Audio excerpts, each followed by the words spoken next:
अस्सलामुअलैकुम दोस्तों, मेरा नाम है असीब शफकत और आप देख रहे हैं हंसी टीवी।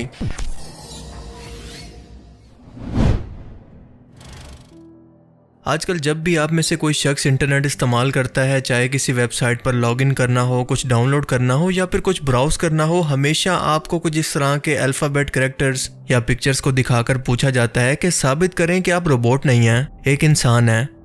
आपने यकीनन इस बारे में कभी ना कभी तो ज़रूर सोचा होगा कि ये क्या मजाक है, ये इंटरनेट बार बार मुझे रोबोट क्यों समझ लेता है।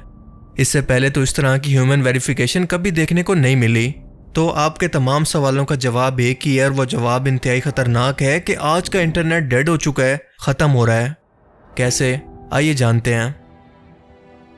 आपको ये जानकर शायद बहुत बड़ा शौक लगे कि आज का जो इंटरनेट का सर्फिस वेब आप इस्तेमाल कर रहे हैं, इनमें से आधा यानी 50% रोबोट्स हैं, वो इंसान नहीं हैं। यहाँ रोबोट से मुराद कोई फिजिकल जिस्म रखने वाले या इंसानों जैसी जिसामत के रोबोट्स नहीं, बल्कि ऐसे कंप्यूटर प्रोग्राम हैं जिन्हें इस तरह से डिज़ाइन किया जाता है कि वो अपनी पहचान को छुपाकर अपनी मर्जी से इसको कंट्रोल कर सकते हैं। इसलिए ये सोशल मीडिया या ऑनलाइन शॉपिंग की दुनिया की बड़ी बड़ी कंपनीज के लिए ऐसा भयानक ख्वाब है जिन्हें वो कभी भी हकीकत बनना नहीं देखना चाहते। कैसे, ये हम वीडियो में ज़रा आगे जाकर जानेंगे। हो सकता है कि आज सोशल मीडिया पर आप किसी भी शख्स से कमेंट सेक्शन के अंदर बात कर रहे हो, इसे फ्रेंड के तौर पर ऐड कर रहे हो, इसे फॉलो करते हो, वो असल में कोई इंसान ही नहीं बल्कि कोई रोबोट हो। जी हाँ, ये सच है, क्योंकि सोशल मीडिया ट्रैफिक आज ऐसे रोबोट से मुसलसल बढ़ती जा रही है। इंटरनेट या सोशल मीडिया ट्रैफिक का मतलब है कि इसको इस्तेमाल करने वाले यूज़र या असली इंसान, या यूँ कहें कि ऑनलाइन कंपनीज के लिए कस्टमर जो कि इनकी प्रोडक्ट्स को ख़रीदते हैं या इनके एड्स देखते हैं जिससे ये कंपनीज प्रॉफिट कमाती हैं। 50% का मतलब है कि आज इस इंटरनेट को रोबोट्स ने मुकम्मल तौर पर कंट्रोल कर लिया है और इसे डेड इंटरनेट थ्योरी कहते हैं। हकीकत यह है कि इंसानों ने ही सबसे पहले इन बोट्स को या फिर इंटरनेट प्रोग्राम्स को बनाया ताकि ये इनका बढ़ता हुआ बिजनेस संभाल सकें। मिसाल के तौर पर आप जब भी किसी कंपनी के कस्टमर सपोर्ट से रब्ता करने की कोशिश करें तो सबसे पहले कोई रोबोट ही आपके सवालों का जवाब देगा और इसके बाद अगर इसको ज़रूरी लगा तो आपको असली इंसान की मदद दी जाती है। ऐसा इसलिए किया जाता है कि बहुत ज़्यादा ट्रैफिक की वजह से कस्टमर केयर के जॉब्स के लिए इंसानों को सैलरीज देना या फिर अलाउंस देने की ज़रूरत नहीं पड़ती। बस एक कंप्यूटर प्रोग्राम जो कि दिन रात बिना किसी मजदूरी के ये काम फ्री के अंदर कर सकता है, वो इन इंसानों के लिए बहुत ज़्यादा प्रॉफिटेबल है। अब इन बॉट्स को ऑनलाइन वेबसाइट्स और सोशल मीडिया पर इतना ज़्यादा फैला दिया गया है कि इन तमाम कंपनीज का आधे से ज़्यादा बिजनेस ये बॉट्स ही चला रहे हैं और आहिस्ता आहिस्ता ये बढ़ते ही जा रहे हैं। आज इन्हीं बॉट्स को जानबूझकर पॉलिटिकल मकसद के लिए भी इस्तेमाल किया जाता है। मिसाल के तौर पर इन बॉट्स के जरिए ट्विटर यानी मौजूदा एक्स पर किसी भी चीज़ का ट्रेंड टॉप पर लाया जा सकता है जिसे देखकर ना चाहते हुए भी असली इंसान इसके बारे में ना सिर्फ सोचेंगे बल्कि इसके बारे में बात भी करने लगेंगे। फेसबुक, यूट्यूब और ऑनलाइन वेबसाइट्स पर वही चीज़ सबसे ज़्यादा असल इंसानों को दिखाई जाएगी जिसे ये बॉट्स जाकर मुसलसल सर्च कर रहे होंगे। इसी तरह से एक पूरा पॉलिटिकल बयानिया बनाकर अवाम की सोच को बदला जा सकता है और सिर्फ कुछ ही कंप्यूटर प्रोग्राम की मदद से आज के टाइम के अंदर ये सब कुछ हासिल करना मुमकिन है। सोशल मीडिया कंपनीज मसलन फेसबुक, ट्विटर, इंस्टाग्राम, यूट्यूब और वेबसाइट्स, इन सब की कमाई ऑनलाइन एड्स चलाकर होती है और अक्सर इन कंपनीज पर यह इल्ज़ाम लगता रहता है कि ये जानबूझकर ये एड्स अपने बॉट्स को दिखाती हैं, ना कि रियल इंसानों को। जबकि इसके बाद कंपनीज को ये डाटा दिखाती हैं कि देखो आपके ऐड को इतने लाखों या करोड़ों लोगों को हमने दिखाया, लिहाजा हमारी इसके मुताबिक ये पेमेंट बनती है। अब इसी चीज़ को लेकर ऑनलाइन एडवर्टाइजमेंट करवाने वाली कंपनीज जो कि अपनी प्रोडक्ट्स की ऐड चलवाना चाहती हैं, वो ये शर्त रख रही हैं कि हमें रियल ट्रैफिक की ज़रूरत है और आप हमें साबित करें कि हमारी एडवर्टाइजमेंट को देखने वाले लोग असली इंसान थे, ना कि कोई रोबोट्स। लिहाजा इसी मकसद के लिए आपको ये कंपनीज इस तरह की ह्यूमन वेरिफिकेशन करती हैं जो कि आप कभी कभी किसी कोड की सूरत, कभी किसी तस्वीर या फिर कभी किसी कॉमन सेंस के सवाल की सूरत में देखते हैं, जिन्हें रोबोट्स चाह कर भी सॉल्व नहीं कर सकते, क्योंकि ये कंप्यूटर प्रोग्राम सिर्फ एक कोडिंग होते हैं, खुद की सोच रखने वाले कोई इंसान नहीं। ये बॉट सिर्फ वही काम कर सकते हैं जो कि करने के लिए इनको प्रोग्राम किया गया। ये कोई भी एक फेक न्यूज़ बनाकर रातों रात पूरे इंटरनेट पर फैला सकते हैं। एक ऐसा वाकया जो कि कभी हुआ ही नहीं, इसको प्रमोट कर सकते हैं।